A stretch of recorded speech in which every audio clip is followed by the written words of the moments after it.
Hey, it's Jason, and I'm here with my mom, Becky. She is our landscape division leader, as well as mom.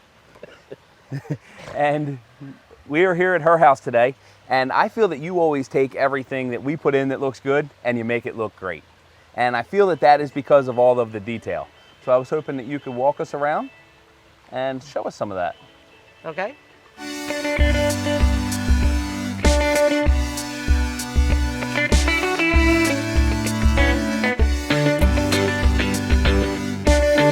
Let's kind of start off with the story of how we ended up here. You moved in here when I was in 10th grade. And then when I was a senior in high school, Chad and I started mowing grass. Right. What was here? A bank of grass with a septic cap in the middle of the yard. Yeah. When you were running your business out of Chester Springs, the office was right here. Yep. You booted Jeremy out of his bedroom, down to the basement, which is finished, but down to the basement. And the office was here until 2007. You are absolutely awesome with plants. And people ask you all the time, how did you learn everything? So tell me a little bit about how you learned. This is my outdoor classroom, as well as a lot of the other properties that I work on, but it's a lot of trial and error. Thankfully, not too much error, just changing my mind about things. Really trying to figure out what's going to work and keep in scale. So here, for instance, I've got a lot of trees, but they aren't huge and overpowering. My small trees are some of my favorite things. So let's start off with the obvious. When people come down the driveway, you have a pond in your front yard. Not everybody has a pond in their front yard. What made you decide to put a pond in the front yard?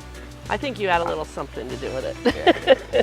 We kept looking at the backyard and knew that the only time I'd really appreciate it is if I'm out on the deck or in my bedroom. I wouldn't really see it otherwise. Here, it's right by my kitchen window and see it coming and going, as well as from inside the house out. In the wintertime, it's even better. I can still interact with my landscape even though things are cold.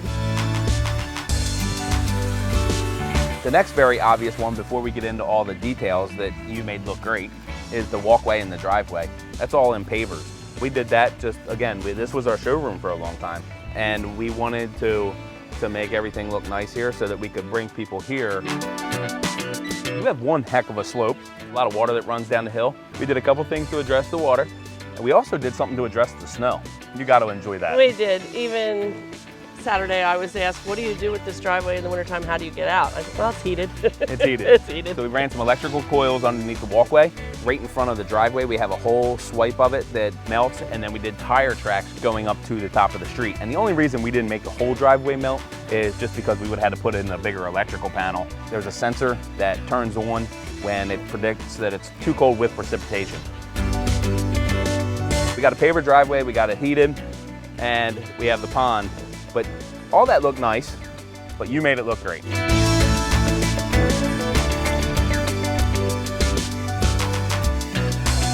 So I hope you enjoyed this video. If you have any questions, please put it in the comments below. Please remember to like and subscribe.